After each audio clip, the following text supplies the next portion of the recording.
Hello दोस्तों, तो मुझे जाना था रुद्राभिषेक में। तो रात में ही मैंने हाथों में मेहंदी लगा ली थी और फिर सुबह उठ के फटाफट पूरा घर का काम, किचन का काम समेटने लगी। तो किचन का काम वगैरह समेट के, चाय वगैरह पी के, दे के, फिर मैंने तहरी की तैयारी की और वॉशिंग मशीन में जो कपड़े धोए थे उनको फैला दी। फैलाने के बाद में बच्चों की स्कूल ड्रेस तो हाथ से ही धोती हूँ, क्योंकि इतना गंदा कर देते हैं, वॉशिंग मशीन में अच्छे से साफ़ नहीं होती, तो भिगो दिया और ये देखिए मेरे हाथों का क्या हाल हुआ। फिर वापस किचन में आ गई और फिर तहरी बनाने लगी। तहरी बनाने के लिए मैंने 2 प्याज काट लिया था, कुछ खड़े मसाले ले लिए और खड़े मसालों को मैं बड़ी इलायची और छोटी हरी इलायची को कूट लिया मैंने। कूटने से क्या होता है, इसके अंदर के दाने जो निकल आते हैं, तो तेल में जाने के बाद इसका पूरा बहुत अच्छे से तेल में फ्लेवर इसका पूरा घुल जाता है, खुशबू अच्छी से आने लगती है। तो इसलिए हमेशा मैं बड़ी इलायची और छोटी इलायची कूट के ही डालती हूँ। फिर सरसों का तेल अभी गर्म नहीं हुआ था, तो मैंने देखा हवा बहुत अच्छी चल रही है बाहर, इतनी ठंडी ठंडी हवा। तो मैंने खिड़की खोल दी। फिर मेरा मन किया कि जाऊँ बाहर से थोड़ी सी वीडियो बना लूँ। तो इतनी अच्छी हवा चल रही थी, पेड़ पौधे इतने अच्छे से सुंदर तरीके से हिल रहे थे, तो मैं इनका वीडियो बनाने लगी। बहुत अच्छा लग रहा था, क्योंकि बनारस में इस मौसम के लिए तो तरस जाना पड़ता है। और इतने में मेरा जो सरसों का तेल है वो जल गया, धुआं धुआं हो गया। भाग के किचन में आई, गैस बंद कर दिया मैंने और फिर इतना तेल गर्म था कि मैंने इसी में बंद गैस में ही मैंने कुकर में मैंने डाल दिया प्याज और खड़े मसाले डाल दिए। फिर इसको पकाने लगी। तो गैस बंद कर दिया था मैंने, फिर ऑन कर दिया मैंने दोबारा। और प्याज डालने के बाद और हवा इतनी तेज़ चल रही थी कि खिड़की भी बंद करनी पड़ी। खिड़की बंद कर दी और प्याज पकाने लगी। प्याज तो आधा ही पका था, तो मैंने इसमें 2 आलू भी डाल दिया। 2 आलू और प्याज पकाऊंगी अच्छे से। तो मुझे लगा कुछ अंधेरा अंधेरा सा लग रहा है, तो फिर मैंने दोनों लाइट ऑन कर दी। और दोनों लाइट ऑन करने के बाद में अब वेट कर रही थी कि जल्दी जल्दी पके। और जब जल्दी रहता है तो पकता भी नहीं, लेकिन देखिए आलू प्याज अभी ये जाके थोड़ा सा लाल हुआ है। और जब जल्दी रहता है ना कहीं जाने का, तो ऐसा लगता है जैसे कुछ काम हो ही नहीं रहा है। और ये बोड़ा, इसे बरबटी भी बोलते हैं, तो इसको मैंने काट के धो लिया था। फिर इसको मैंने कुकर में डाल दिया। सोयाबीन की बड़ी भी मैंने धो के भिगो के रख दी थी, तो मैंने गर्म पानी में नहीं, नॉर्मल पानी में ही भिगो दिया था। इसका भी पानी निचोड़ के डाल दिया और अच्छे से भून लूँगी, क्योंकि सब्ज़ी अगर भून लो तो तब उसका टेस्ट बढ़ जाता है। और भूनने के बाद एक टमाटर भी मैंने काट के डाल दिया, इसको भी थोड़ा सा पका लूँगी। और अदरक लहसुन तो ना मन था ना टाइम था कि मैं साफ़ करके इसे कूट के या घिस के डालूँ। तो मैंने अदरक लहसुन प्याज का पेस्ट फ्रिज में रखा हुआ था, तो उसी को 2-3 चम्मच मैंने डाल दिया। और इसको चलाने के बाद में थोड़ा सा पूरे में मिला दूँगी सब्ज़ी के साथ। और चलाते चलाते इतना गर्म है सब सारा सब्ज़ी कि पक जाएगा। तो फिर मैंने लाल मिर्च पाउडर डाल दिया, हल्दी डाल दी और नमक डाल दिया और मार्केट का गरम मसाला डाला। तो 1 पाउच डाल दिया मैंने मार्केट का गरम मसाला। और कभी कभी मन करता है ना थोड़ा सा टेस्ट या फ्लेवर चेंज हो जाए खाने का, तो तब मैं मार्केट का मसाला यूज़ कर लेती हूँ। मोस्टली मैं घर का ही पिसा हुआ मसाला यूज़ करती हूँ। तो ये रहा मार्केट का मसाला और अच्छा टेस्ट है इसका। थोड़ा सा मतलब इसमें हल्दी मिर्च वगैरह भी मिली हुई है, सब मिला हुआ है। अगर कुछ और भी ऊपर से ना डालो तो भी ये चल जाएगा, लेकिन मैं ज़्यादा क्वांटिटी में बना रही हूँ, इसलिए मैंने हल्दी मिर्च नमक वगैरह डाला है। और थोड़ा सा पानी भी डाल दिया कि सब सूखे मसाले थे, तो ऐसा ना हो कि मसाला तली में लग के जल जाए। तो इसको चला दिया। और ये चावल धो के मैंने रखा था, 2-2 ढाई कटोरी चावल धो के भिगो दिया था। तो जब मसाला पूरा पक गया तो मैंने चावल डाल दिया कुकर में और 2 चम्मच घी भी डाल दूँगी, इससे फ्लेवर और खुशबू दोनों अच्छी आएगी, टेस्ट भी अच्छा आएगा। तो घी के साथ घी डाल के थोड़ा सा और चला लूँगी, मैं पूरे में मिला लूँगी। और फिर जितना चावल लिया है उसका डबल पानी डाल दूँगी। और पानी डालने के बाद में मैंने ढक्कन लगा दिया और फिर एक तरफ पापड़ तलने लगी, क्योंकि इन्होंने कहा चटनी बनाने के लिए, पर चटनी बनाने का टाइम नहीं था। मुझे लगा पापड़ ही बना लेती हूँ, तो मैंने 5-6 पापड़ तल के रख दिए। और बच्चों से मैंने कह दिया कि जब सीटी आएगा कुकर में तो 3 सीटी में बंद कर देना। तो पापड़ तलते ही तलते सीटी आ गया। फिर मैं चली गई कपड़े धोने के लिए। और अब 12:30 12:30 ऐसे ही बज रहा था और मुझे 12 बजे का ही निमंत्रण था, पर क्या करूँ, घर के काम समेटना भी ज़रूरी है। तो मैं कपड़े धोने लगी और कपड़े धोने के बाद मैंने बालों में मेहंदी लगाई थी, इसलिए आज मैंने मतलब सब काम के बाद मैंने हेयर वॉश किया। और फिर कपड़े धोए, हेयर वॉश की और तैयार होने लगी। तो आज मैंने, वैसे तो सावन में सब हरी हरी साड़ी पहनते, पर मैंने सोचा पूजा में जा रही हूँ तो नई साड़ी पहनूँ। तो मैंने चूड़ी हरी चूड़ी पहनी और कान में हरी झुमकी पहनी, लेकिन साड़ी मैंने ऑरेंज कलर की न्यू साड़ी पहनी।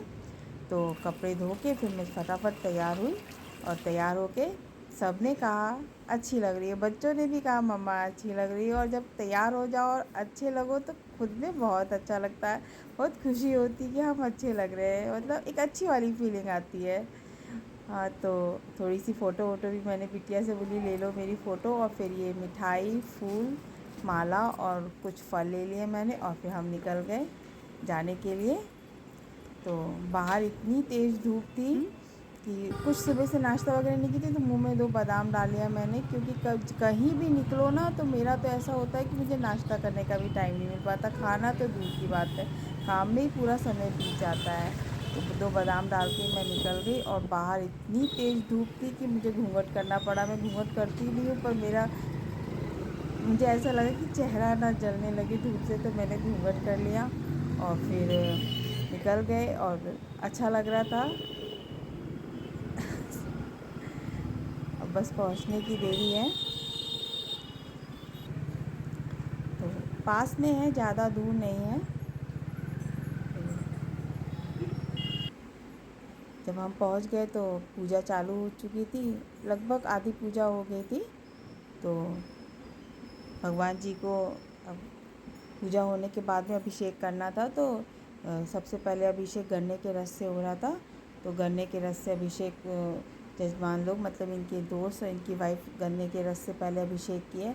अभिषेक करने में तो बहुत टाइम लगता है, थोड़ा थोड़ा वो गंगा जल और दूध तो बाद में डाला, लेकिन पहले गन्ने का रस थोड़ा थोड़ा डाल के अभिषेक, बहुत देर तक पंडित लोग मंत्रोच्चार करते रहते हैं और अभिषेक होता रहता है।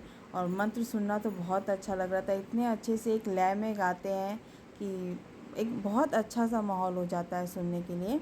और फिर सबने माथे पे चंदन लगाया, और मैंने जो पूजा करी थी दीदी उनको लगाया, उन्होंने मुझे लगाया, बाकी सब एक दूसरे को लगा दिया। और फिर मैंने टीका, लाल रंग का तो जो कुमकुम का टीका होता है वो मैंने लगाया, दीदी को लगाया, और अपनी जो देवरानी और एक सहेली है उनको भी लगा दिया मैंने। और फिर उसके बाद में दूध से और गंगा जल से अभिषेक होने लगा।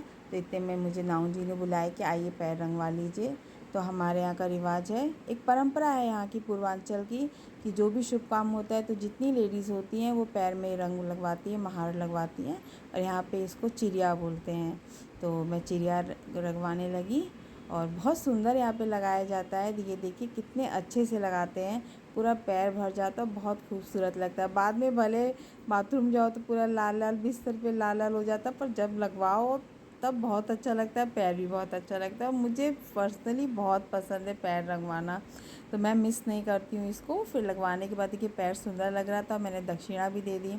इधर अभी अभिषेक चल ही रहा था, क्योंकि बहुत धीरे धीरे अभिषेक होता है और बहुत देर तक मंत्रोच्चार होता रहता है। और दीदी ने मंदिर भी बहुत सुंदर सजाया था, और मेरी सहेली भी देखिए बैठी थी मेरे पास ही।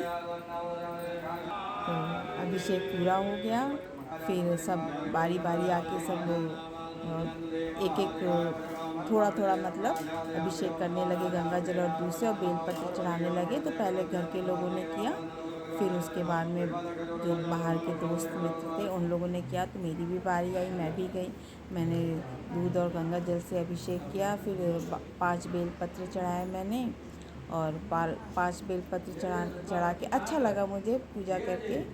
फिर वापस आके बैठी, तो इतने में मेरी देवर आ गया बाबू को लेके, छोटे वाले मेरे बच्चे को लेके अभिषेक कराने के लिए। तो मैंने उससे बात की, थोड़ा उसके साथ खेली। और बहुत शर्मीला है बाहर, लेकिन शर्मीला है घर में तो बहुत ही शरारती है।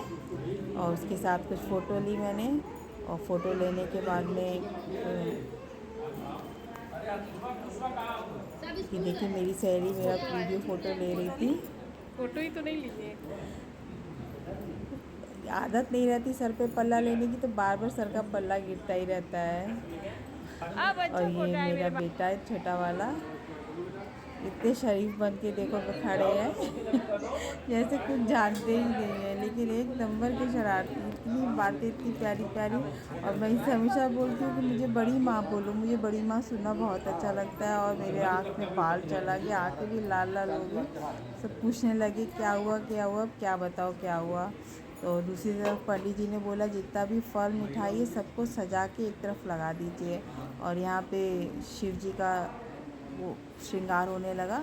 श्रृंगार बहुत सुंदर होता है, जब भी रुद्राभिषेक होता है उसके बाद जब शिव जी का श्रृंगार किया जाता है शिव पिंडी का, तो बहुत सुंदर देखने में लगता है और बड़ा मनमोहक रहता है। पंडित जी ने बहुत अच्छे से सजाना चालू किया। पहले जो परात थी उसमें तो दूध और गंगा जल था ही, फिर एक भगोने को उसमें रख के उसमें जितनी भी फूल माला सब थी उसको डाल दी, एक थाली लगा के। फिर राधा रानी और शिव कृष्ण जी को बैठाया, क्योंकि जो दीदी है वो इनकी भक्त है, राधा रानी जी की और कृष्ण जी की। उनका मायका वहीं का है, तो ये वहाँ की भक्त है, इनकी भक्त है ये। और उनके साथ ही फिर शिव पिंडी की को रख के श्रृंगार हो रहा था। तो श्रृंगार बहुत अच्छे से माला लगाते गए पंडित जी, और बहुत सुंदर श्रृंगार कर रहे थे।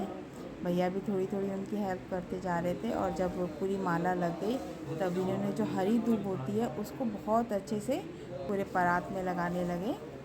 और ये देखिए छोटे से शिव जी शिव पिंडी कितने अच्छे लग रहे हैं।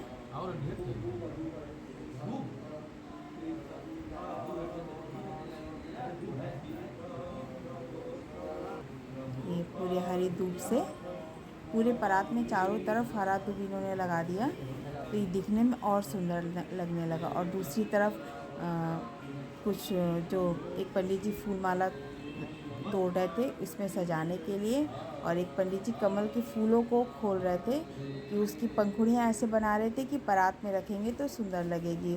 और दीदी वो लेके हाथों में ली हुई थी, क्या कहते हैं, धतूरा, धतूरा नहीं, आई थिंक धतूरा, मैं नाम ही भूल गई, धतूरा ली हुई थी। और फिर पंडित जी ने दूब लगाने के बाद पूरे वाइट रंग के मोगरे की माला किनारे किनारे सजा दी, तो इससे और खूबसूरती बढ़ गई।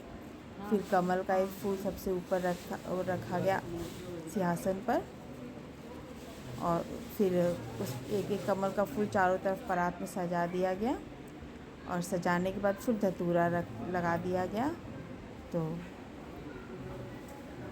ये देखिए पहले ऊपर एक मोगरे की माला को पगड़ी की तरह रख दिए, फिर कमल का फूल रख दिए, और परात में चारों तरफ कमल का फूल लगा के फिर धतूरा लगा दिया गया। और बहुत सुंदर श्रृंगार लग रहा था। सब लोग फ़ोटो ले रहे थे भगवान जी का, और साथ साथ में मंत्रोच्चार हो रहा था। इतने अच्छे से मंत्र पढ़ रहे थे कि सुनने में सुंदर लग रहा था और अच्छा लग रहा था। और फिर गुलाब की पंखुड़ियाँ पूरे गंगा जल और दूध में डाल दी, तो ये देखिए पूरा श्रृंगार हो गया।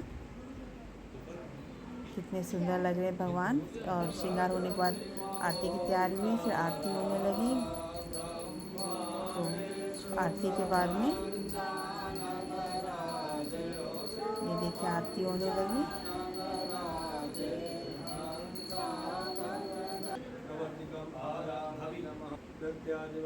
तो आरती के बाद यहाँ पे ठंडा किया जाता है, तो जल से ठंडा कर दिया गया। किसी भी अग्नि को जब जलाया जाता है तो यहाँ पे उसके बाद उसे ठंडा किया जाता है, चाहे वो आरती हो या पूजा पाठ में होम हो।